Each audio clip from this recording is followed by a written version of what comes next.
Pemirsa, seorang jukir melakukan aksi pemerasan pada pemilik mobil di Bandung, Jawa Barat hingga viral. Sementara dari 50 kota Sumatera Barat, seorang pria mengaku sebagai tentara dan memeras sopir truk jutaan rupiah. Langsung Pak, memang langsung bayar Pak, semua juga langsung bayar. Saya nggak bohong Pak. Aksi oknum juru parkir resmi Dinas Perhubungan lengkap dengan logo Kota Bandung meminta uang parkir pengendara roda 4 kembali beredar di media sosial. Peristiwa pemalakan terjadi di Jalan Ganesa di depan kampus Institut Teknologi Bandung. Pengendara diminta membayar tarif parkir 2 kali, Rp25.000 ketika datang dan Rp20.000 saat hendak meninggalkan lokasi. Kondisi serupa juga terjadi di kawasan Jalan Taman Sari yang tak jauh dari lokasi pertama. Menurut petugas dinas terkait, kawasan Ganesa masuk dalam zona larangan parkir. Jika ada oknum petugas yang meminta uang kepada pengendara, pihaknya akan menindak tegas dan memproses secara hukum karena masuk kategori pungli. Adanya jukir-jukir liar, kami sudah berkoordinasi salah satunya dengan Kablut Parkir. Karena di situ parkir itu kewenangannya adalah di Bud Parkir Dinas Perhubungan Kota Bandung. Dan kami juga sudah menindaklanjuti laporan dari teman-teman media. Kami juga tidak bisa, salah satunya ada monitor lokasi parkir yang tidak boleh. Meski pemerintah Kota Bandung sudah membentuk satuan tugas anti premanisme dengan melibatkan TNI, Polri, dan ASN, serta kepala UPT baik terminal maupun pasar, namun aksi premanisme berkedok juru parkir masih merajalela. Dari Bandung, Jawa Barat, Billy Maulana, Fingran Ayus melaporkan.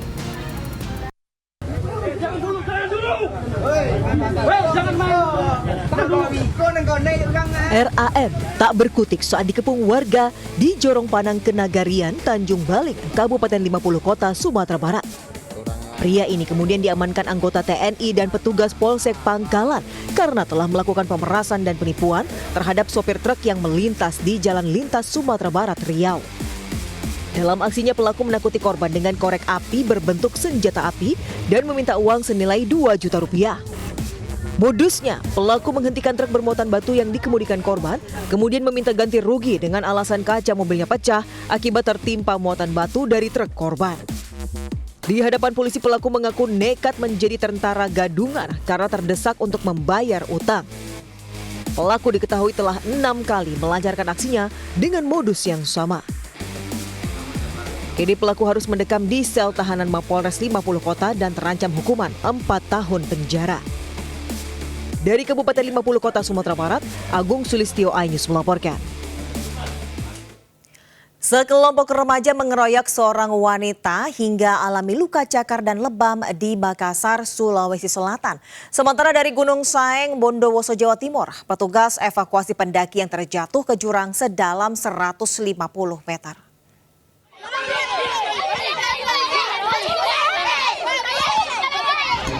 Rekaman video amatir memperlihatkan sekelompok remaja mengeroyok seorang remaja wanita di Jalan Rabuk Kaling, Penakukang, Kota Makassar, Sulawesi Selatan, Minggu malam. Sejumlah warga pun berupaya melerai, namun para pelaku yang juga teman korban terus memukul, menjambak, bahkan diantaranya menginjak korban yang telah tersungkur. Korban yang masih di bawah umur mengalami luka lebam di wajah dan tubuh. Keluarga korban yang mengetahui aksi para pelaku akhirnya lapor polisi dengan bukti visum dan rekaman. Diduga, aksi yang terjadi di muka umum ini akibat kesalahpahaman dalam pergaulan hingga menjadi pemicu korban diperundung oleh rekannya sendiri. Pelaporan pemukulan Ya, dikeroyok. Ya, termasuk dikeroyok begitu. Itu tadi cerita tadi di mana kejadiannya? Di Rapukaling. Rapukaling. Dibawa ke rumah sakit. Sudah divisum. Visum tadi langsung. Cuma hasil visumnya kan dia arahkan untuk ke rumah sakit yang Bayangkara. Iya. Tapi dia akan lagi. Pihak keluarga berharap polisi segera menangkap para pelaku dan diproses hukum sebagaimana mestinya. Dari Makassar, Sulawesi Selatan, Sahrul Adiaksa, iNews melaporkan.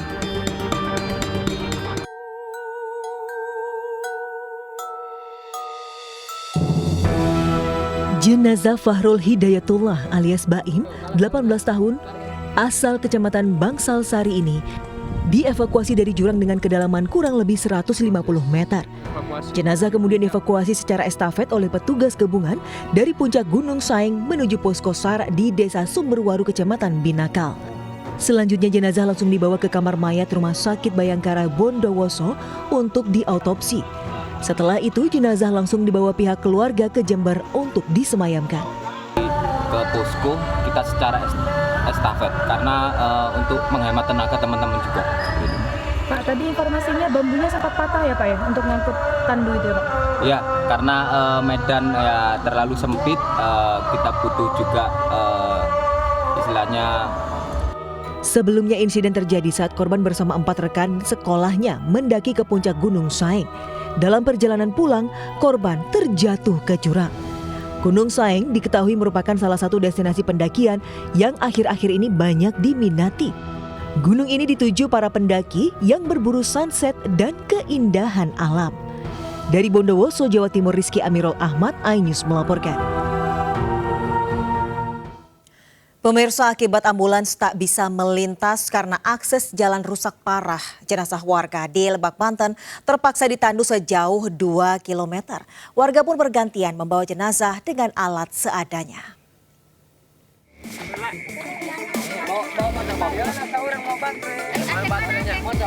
Sejumlah warga Kampung Pasir Gebang di Kabupaten Lebak, Banten menandu jenazah Sataria 50 tahun melewati jalan rusak dan berlumpur.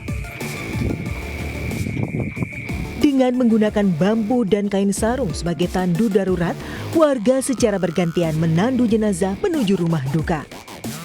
Hal ini dilakukan lantaran mobil ambulans tidak bisa melintasi jalan yang rusak dan berlumpur. Jalannya rusak, bahkan apalagi motor juga nggak bisa. Sataria meninggal dunia setelah dirawat di rumah sakit akibat penyakit paru-paru yang dideritanya.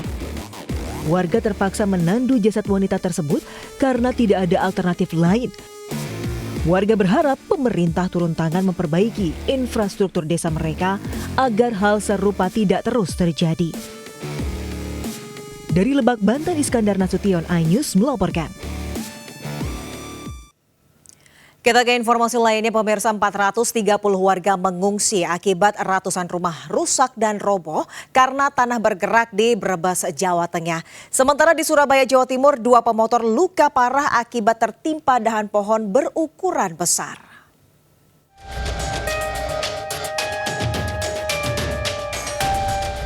Jalan-jalan desa dan bangunan rumah warga retak, jebol hingga roboh akibat bencana tanah bergerak yang melanda Desa Mendala, Kecamatan Sirampok, Brebes, Jawa Tengah. Hingga kini terdapat 135 rumah warga yang rusak di 4 duku. Warga pun terpaksa mengosongkan rumah dan mengungsi karena tempat tinggal mereka rawan rubuh. Tanah bergerak di Desa Mendala terjadi sejak 17 April. Kerusakan paling parah terjadi di Dukuh Kerajaan. Sebanyak 32 rumah warga amblas rata dengan tanah. Retak sedikit, makin hari kemarin kok makin jalan. Atap itu ini malam jam 2 berasal itu jam 2 ini sore. Ini kamar ini nggak begini, langsung makin jalan. Warga berharap pemerintah segera merelokasi rumah warga yang ambruk ke lokasi aman dari bencana. Dari Brebes, Jawa Tengah, Unibar, iNews melaporkan.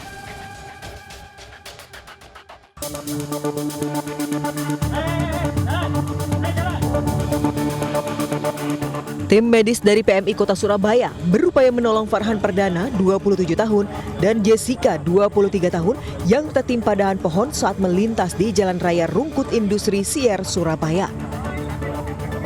Keduanya terluka parah di kepala dan sejumlah bagian tubuh usai tertimpa dahan pohon sono berukuran besar yang tiba-tiba patah. Herannya, saat kejadian tidak ada angin kencang maupun hujan. 2 unit sepeda motor juga alami kerusakan parah. Usai mendapat pertolongan pertama, kedua korban langsung dilarikan ke IGD RSI Jemur Sari, Surabaya. Sementara patahnya dahan pohon berukuran besar ini diduga akibat kurangnya perawatan pertamanan. Dari Surabaya, Jawa Timur, Diyuda Prawira, iNews melaporkan.